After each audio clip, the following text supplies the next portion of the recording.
Bagaimana tadi di sekolah? Aku marah, Pak. Kesel sama Bu Guru.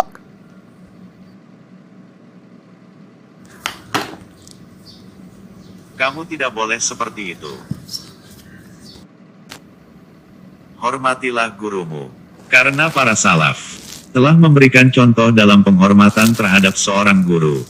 Sahabat Abu Said Al-Khudri radhiyallahu anhu berkata, kami sedang duduk-duduk di masjid. Maka keluarlah Rasulullah Shallallahu Alaihi Wasallam kemudian duduk di hadapan kami. Maka seakan-akan di atas kepala kami terdapat burung. Tak satu pun dari kami yang berbicara. Ibnu Abbas seorang sahabat yang alim, mufasir Quran umat ini. Seorang dari ahli bait Nabi pernah menuntun tali kendaraan Zaid bin Sabit Al-Ansari radhiyallahu anhu dan berkata, seperti inilah kami diperintahkan untuk memperlakukan para ulama kami. Abdurrahman bin Harmalah Al-Aslami. Tidaklah seseorang berani bertanya kepada Said bin Musayyib sampai dia meminta izin. Layaknya meminta izin kepada seorang raja. Ar-Rabi bin Sulaiman berkata, demi Allah, aku tidak berani meminum air dalam keadaan Asy Syafi'i melihatku karena segan kepadanya. Diriwayatkan oleh Al-Imam Baihaqi. Umar bin Khattab mengatakan, tawadulah kalian terhadap orang yang mengajari kalian. Asy-Syafi'i berkata, dulu aku membolak-balikan kertas di depan Malik dengan sangat lembut karena segan padanya dan supaya dia tak mendengarnya. Abu Ubaid Al-Qasim bin Salam berkata, aku tidak pernah sekalipun mengetuk pintu rumah seorang dari guruku. Karena Allah berfirman, kalau sekiranya mereka sabar, sampai kamu keluar menemui mereka, itu lebih baik untuknya. Qs. Al-Hujurat 5. Sungguh mulia sekali bukan akhlak mereka para suri tauladan kaum muslimin. Tidaklah heran mengapa mereka menjadi ulama besar di umat ini. Sungguh keberkahan ilmu mereka buah dari akhlak mulia terhadap para gurunya. Harus memperhatikan adab-adab ketika berada di depan guru. Yang pertama adab duduk. Syekh Bakar Abu Zaid rahimahullah di dalam kitabnya mengatakan, pakailah adab yang terbaik pada saat kau duduk bersama gurumu. Pakailah cara yang baik dalam bertanya dan mendengarkannya. Syekh Utsaimin mengomentari perkataan ini. Duduklah dengan duduk yang beradab. Tidak membentangkan kaki. Juga tidak bersandar. Apalagi saat berada di dalam majelis.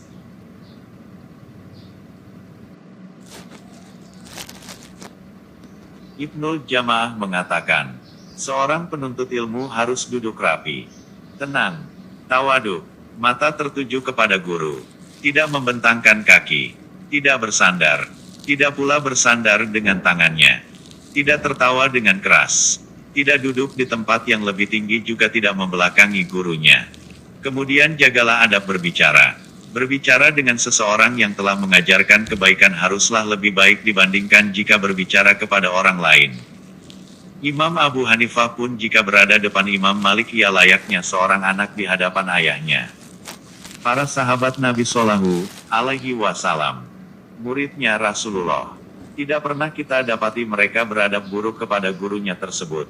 Mereka tidak pernah memotok ucapannya atau mengeraskan suara di hadapannya. Bahkan Umar bin Khattab yang terkenal keras wataknya tak pernah menarik suaranya di depan. Di hadis Abi Said Al-Khudri radhiyallahu anhu juga menjelaskan, saat kami sedang duduk-duduk di masjid, maka keluarlah Rasulullah Shallallahu Alaihi Wasallam kemudian duduk di hadapan kami. Maka seakan-akan di atas kepala kami terdapat burung. Tak satu pun dari kami yang berbicara. Sungguh adab tersebut tak terdapatkan di umat manapun.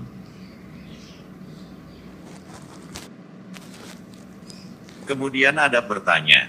Allah Subhanahu wa Ta'ala berfirman, yang artinya, maka bertanyalah kepada orang yang mempunyai pengetahuan jika kamu tidak mengetahui. Bertanyalah kepada para ulama. Begitulah pesan Allah di ayat ini. Dengan bertanya maka akan terobati kebodohan, hilang kerancuan, serta mendapat keilmuan. Tidak diragukan bahwa bertanya juga mempunyai adab di dalam Islam. Para ulama telah menjelaskan tentang adab bertanya ini. Mereka mengajarkan bahwa pertanyaan harus disampaikan dengan tenang, penuh kelembutan, jelas, singkat dan padat. Juga tidak menanyakan pertanyaan yang sudah diketahui jawabannya.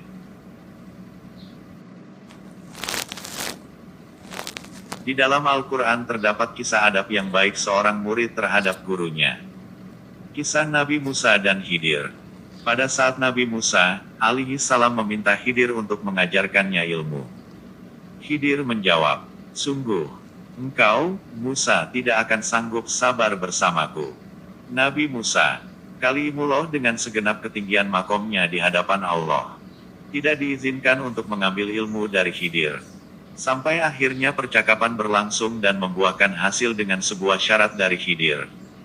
Khidir berkata, "Jika engkau mengikuti maka janganlah engkau menanyakanku tentang sesuatu apapun, sampai aku menerangkannya."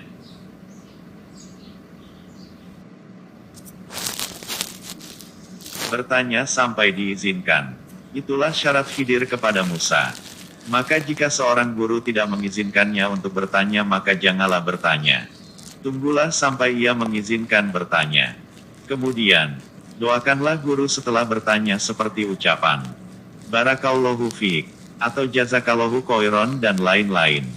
Banyak dari kalangan salaf berkata, "Tidaklah aku mengerjakan sholat kecuali aku pasti mendoakan kedua orang tuaku dan guru-guruku semuanya." Dan jagalah adab dalam mendengarkan pelajaran. Bagaimana rasanya jika kita berbicara dengan seseorang tapi tidak didengarkan? Sungguh jengkel dibuatnya hati ini. Maka bagaimana perasaan seorang guru jika melihat murid sekaligus lawan bicaranya itu tidak mendengarkan? Sungguh merugilah para murid yang membuat hati gurunya jengkel. Agama yang mulia ini tak pernah mengajarkan adab seperti itu. Tak didapati di kalangan salaf adab yang seperti itu. Sudah kita ketahui kisah Nabi Musa yang berjanji tak mengatakan apa-apa selama belum diizinkan. Juga para sahabat Rasulullah yang diam pada saat Rasulullah berada di tengah mereka.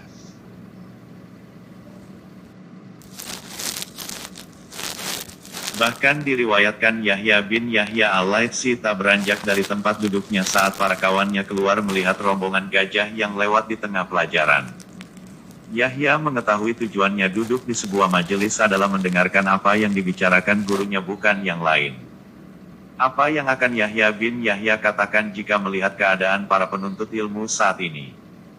Jangankan segerombol gajah yang lewat, sedikit suara pun akan dikejar untuk mengetahuinya seakan tak ada seorang guru di hadapannya. Belum lagi yang sibuk berbicara dengan kawan di sampingnya.